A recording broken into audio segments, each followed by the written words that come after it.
Hello दोस्तों, मेरा नाम अभिषेक है। आज इस वीडियो में आपसे बात करने वाला हूं मध्य प्रदेश पुरानी पेंशन बहाली के बारे में। देखिएगा, कल 1 मई को मध्य प्रदेश के शिक्षक संघ का बैठक हुआ, मानस भवन भोपाल में आयोजन हुआ और वहां अपने मध्य प्रदेश के पूर्व सीएम कमलनाथ जी पहुंचे और उन्होंने दावा किया, वादा किया, प्रॉमिस किया कि अगर हमारी सरकार बनती है, कांग्रेस सरकार बनती है, तो हम पुरानी पेंशन बहाल कर देंगे। ये बहुत बड़ी अपडेट है। इसके अलावा दोस्तों बात ऐसी है कि चुनावी मुद्दा जो मेन है, मुख्य है, जो जिसके आधार पे इलेक्शन लड़ा जाएगा 2023 का, अगर उससे पहले बहाल नहीं होता है पुरानी पेंशन, जहाँ तक मेरा एनालिसिस बोल रहा है या जहाँ तक मैं सोच पा रहा हूँ, तो मध्य प्रदेश की सरकार 110% पुरानी पेंशन बहाल कर देगी। लेकिन यदि नहीं होता है तो कहीं ना कहीं मुख्य चुनावी मुद्दा पुरानी पेंशन ही होने वाला है।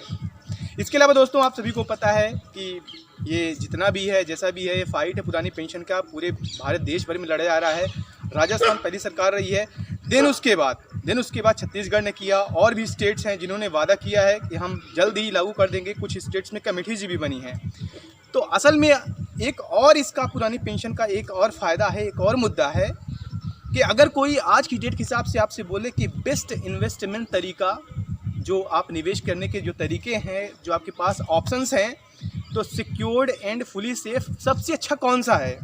मुझे पता है शेयर मार्केट कोई नहीं बोलने वाला, उसमें रिस्क रहता है। पीपीएफ रहता है। पीपीएफ अकाउंट आपका एक ऐसा रहता है जिसमें आप सिक्योरली छोटा सा इन्वेस्टमेंट कर सकते हैं, छोटी प्लानिंग कर सकते हैं। लेकिन अगर इससे भी अच्छी अगर कोई बात करे तो वो रहता है, अगर आप पुरानी पेंशन योजना में फॉल कर रहे हैं तो एक जीपीएफ करके आता है। दोनों का जो फिलहाल इंटरेस्ट रेट है जनरल प्रोविडेंट फंड का एंड जो पब्लिक प्रोविडेंट फंड का है, वो 7.1% एज पर टुडे है। तो देखिएगा है क्या कि जो जीपीएफ है वो ओनली गवर्नमेंट एम्प्लॉयज़ के लिए है, और जो पीपीएफ है वो कोई भी ओपन करा सकता है, इवन चाहे वो प्राइवेट में रहे, गवर्नमेंट में रहे, कोई करा सकता है। अब देखिएगा, पीपीएफ से भी अच्छा जीपीएफ इसलिए हो जाता है क्योंकि जीपीएफ में आप विड्रॉल कभी भी कर सकते हैं amount as per your will, and जबकि पीपीएफ में क्या रहता है कि लॉक इन पीरियड रहता है और पर्टिकुलर आपको कुछ वक्त के लिए रिस्ट्रिक्शंस लग जाया करते हैं। बाय द वे, सुपर एनुएशन अगर पीरियड की बात करें तो आप एक्सटेंड करा सकते हैं पीपीएफ को काफ़ी लंबे वक्त तक के लिए, जबकि जो आपका जीपीएफ रहता है वो आपके रिटायरमेंट तक रहता है। लेकिन उसका जो बेनिफिट है वो आप रिकरिंग बेस पे कभी भी ले सकते हैं।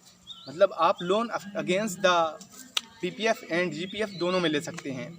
जो आपका इन्वेस्टमेंट्स ऑप्शन है, तो आप पीपीएफ में ओनली 500 से लेकर 1.5 लाख एनुअली कर सकते हैं, जबकि जीपीएफ में आपका जितना भी सैलरी है उसका मिनिमम आप 6% से लेकर 100% तक कर सकते हैं।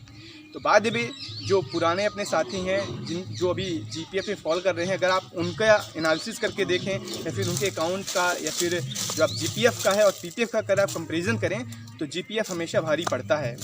या फिर आप दोनों बहुत ऑपरेट कर सकते हैं और दोनों टैक्स फ्री रहता है, मतलब फुली एग्जेम्प्ट रहता है टैक्स के मामले में, चाहे वो पीपीएफ हो चाहे जीपीएफ हो। तो इसीलिए जो पुराने पेंशन की लड़ाई है वो न सिर्फ एक आपकी रिटायरमेंट के बाद है या फिर आपके फैमिली को बैकअप देने के लिए है, बल्कि आपको एक आसरा देने के लिए भी है, जो कि इन्वेस्टमेंट ऑप्शन आपको एक एक्स्ट्रा प्रोवाइड कर दिया करता है। तो बाद भी काफ़ी जनरल सी अपडेट रही है कि जो आपका जीपीएफ रहता है वो पीपीएफ अकाउंट ही है, बल्कि आप बोल सकते हैं public provident fund for government employees, and that is with one more feature, आप इतना बोल सकते हैं। तो आज तक के लिए यही अपडेट, आगे जो भी अपडेट आएगा दोस्तों हम आपके सामने लाते रहेंगे। आप धन्यवाद।